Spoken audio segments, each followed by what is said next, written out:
Jai Shri Ram. Sundarakanda, Chapter 1. Hanuman crossing the ocean. Thoughtful Jambavan enthusiastically encouraged and motivated Hanuman to realize his latent energy and strength to fulfill the task of crossing the ocean. Maruti, another name for Hanuman, the one moving at the speed of wind, started looking for the path by which divine angels travel in the sky. Hanuman alone had the impossible mission of crossing the ocean. Hanuman stood on the Mahendra mountain, looked out at the sea, displayed his immense strength, and paced the green grass. His strength was so powerful, the birds all around him were frightened. He knocked down huge trees with his chest and prepared mentally for the journey. The Mahendra mountain contained many natural ores which reflected all the colors of the spectrum. The angels Yaksha, Kinnara, Gandharva, and the gods roamed freely on the mountain. There were many wild elephants on that mountain, yet Hanuman seemed like an even wilder elephant in a small pond. Hanuman wanted to take off across the ocean from the Mahendra mountain. He bowed down to Surya Deva, sun god, Indra Deva, the king of the gods, Vayu Deva, god of wind, and Hanuman's father, and the five elements water, air, fire, earth, space. Before takeoff, once again turning towards the south, Hanuman bowed down to his father. He enlarged his body and stomped on the Mahendra mountain. The mountain felt the jolt with such force that flowers fell from the trees and covered the mountain. The stream started flowing like waterfalls. The dirt and dust fell off the mines, exposing silver, gold, and iron. It looked as though God himself was doing oblations using the clouds as prayers. Hanuman's jolt on the mountain caused even more catastrophes. The animals that lived in the caves screamed violently. The loud noises resounded in the forest. The snakes were so scared they hit their heads on the stones, which released poison and also broke the stones. Most of the medicinal plants could not stop the poisonous juices from affecting them. The sages living in that mountain thought the mountain was breaking and collapsing. Living on the mountain was a class of people called the Vidyadharas who possessed magic boons. While they were drunk with their lovers, they became very scared when the mountain shook. They were so scared. The Vidyadharas took their precious belongings and their wives and fled to the sky. Then the holy sages came out of the caves and calmed the Vidyadharas. The sages explained that the mountain moved because Hanuman's mountain-sized journey to find Sita Devi had commenced. His aim was Rama Abhyudayam, or Rama's success, and thus the evolution of fellow monkeys. Then the Vidyadharas looked in wonder at the unimaginably large Hanuman. Hanuman stretched his body and shook his tail violently. He stretched his pillar-like iron hands. Then he bent down in a diving position and collected his energy with a deep breath. He blocked his ears and kicked the mountain. Just as he was about to take off, Hanuman looked at his fellow monkeys, Jambavan and Sugriva, and said, I will go as fast as Sri Rama's arrow to Ravana's Lanka. If I cannot find Sita Mata there, then I will go to heaven and search. If I cannot find her there, I will bring Ravana as a prisoner, and if I cannot bring Ravana, I will uproot Lanka and bring the entire city, including Ravana, here. Hanuman took off from the mountain and flew over the ocean like a bird with wings. The birds of the mountain flew with him to say farewell. The formation seemed like army troops following a king. All the leaves, flowers, branches, and twigs which were on Hanuman's body started falling down into the blue sea, which seemed like stars in the sky. The sight of Hanuman's dark body flying with flowers seemed like the clouds with lightning bolts. His outstretched hands and fingers looked like five-headed snakes coming out of a mountain.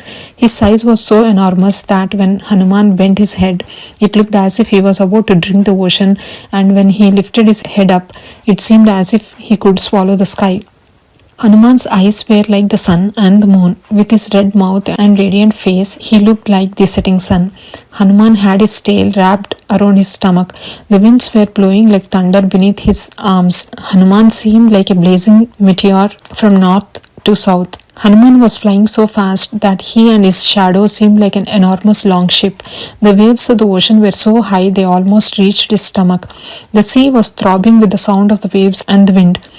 The animal kingdom of the sea was clearly visible. The snakes of the sea were scared because they believed Hanuman was a big eagle. Hanuman's shadow was 30 yojanas long and 10 yojanas wide. He seemed like a mountain flying with wings.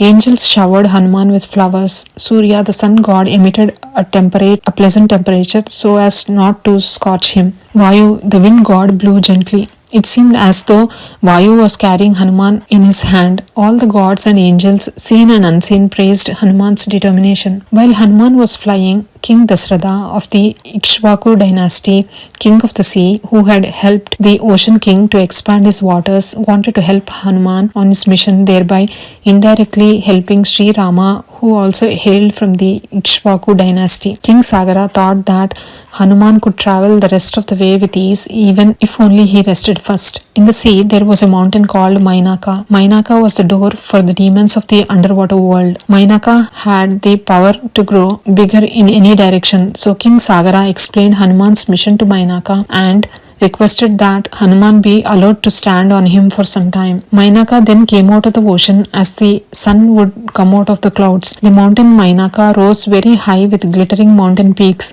Hanuman saw this mountain in his way and pushed Mainaka with his chest. Then Mainaka took a human form and asked Hanuman to rest on his peak for a while in order to complete the difficult task ahead. Mainaka said, I have been sent by Sagara, the king of the sea, who is obligated to the Ikshvaku dynasty. Because you are on your way to accomplish Sri Rama's mission, the sea king wanted to help you. Mainaka said, O Hanuman, you and I also have a special relationship. Your father, Vayudeva, who is like a brother to me, helped me once. Please accept our hospitality before proceeding. Mainaka explained how Vayudeva had helped him. Hanuman told Mainaka, I have heard what you have said. I feel you have honored me as a guest, but I must leave. I should not stand in the middle of the sea. I promised before takeoff that I would go as fast as Sri Rama's arrow and would not stop until I set foot on Lanka. Mainaka blessed Hanuman for the success of his mission, and Hanuman continued his journey. The gods and angels praised his determination. He did not even stop to rest. The gods blessed Mainaka, and he did not go into the ocean to hide but stood there forever. Hanuman disappeared in a second. Reflection. To be successful, stop not until the mission is complete. The gods and angels requested Nagamata Surasa also to test Hanuman. Surasa came out of the sea in a dreadful form without arms or legs. She was huge. She approached Hanuman, obstructed his way and said, The gods told me that I can eat you, so you must enter my mouth. Hanuman pleaded with Surasa with a smile and a humble voice. O Surasa, King Dashratha's son Sri Rama went to the forest with his wife Sita Mata and his brother Lakshmana to fulfill his father's wish. He was in Dandakaranya, and while Sri Rama was busy, Ravana stole Sita Mata. With Sri Rama's permission, I am now going to find Sita Mata. These waters are also Sri Rama's territory. Therefore, you too should help Sri Rama. After I meet Sita Mata and go back to inform Sri Rama, I will definitely enter your mouth. But Surasa did not agree and said no one could cross her. Hanuman became angry with Surasa. He made his body very large, but Surasa made her mouth larger. They both competed in expanding their bodies. When Surasa was 100 yojanas wide, Hanuman shrank down as small as the tip of a thumb, entered her mouth and quickly came out of it. Hanuman flew away, telling Surasa he had entered her mouth. Surasa's boon that those who pass in front of her should enter her mouth was fulfilled. Hanuman resumed his large body and continued on his journey. Reflection. Use your intellect to overcome challenging situations. Surasa then assumed her real form and blessed Hanuman to be successful in bringing Sri Rama and Sita Devi together. Hanuman continued his journey. The path he used was the air path for the gods, Yaksha, Kinnera, Kimpurusha, Narada, Tumbara, birds and the rainbow.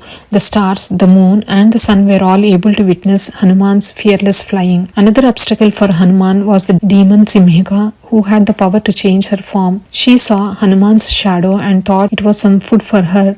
While she was trying to catch his shadow, Hanuman felt like an anchored ship and his speed reduced. He felt someone holding him back. He looked around but did not find anyone. Then Hanuman remembered Sugriva's words. Sugriva had said that there were sea demons which were Chaya Grahi or shadow catchers. They could eat objects which caused shadows. Hanuman thought this must definitely be such a demon. Simhika opened her mouth wide to eat Hanuman. Hanuman went into her wide mouth, pulled out her heart with his fingers and came out before the demon closed her mouth. He pushed Simhika like the mountain and she fell down dead. Siddhas, Charanas and Gandharvas blessed Hanuman from the sky because he had killed the most dangerous sea demon. They blessed him, saying he would continue to be successful on his mission. They also praised him, saying, "Anybody who has your courage, farsightedness, intelligence, and determination will always be successful and never fail." After slaying Simhika, Hanuman started flying again. Within 100 yojanas, he saw land. He studied the shores carefully and found a spot with many different trees. He saw a bird's eye view of the island from space. He thought he might scare the demons if he landed in his present huge form, so he shrunk down to his normal body size. When Hanuman shrunk his body size, it seemed like the mountainous brawn was shattered and a radiant body emerged. Hanuman looked like Mahavishnu in his Vamana form when he was only 3 feet tall and killed Bali. Hanuman climbed onto Lamba mountain and from there saw the city of Lanka situated on the Trikuta mountain. Lanka illuminated the sky like Amaravati in God's abode heaven.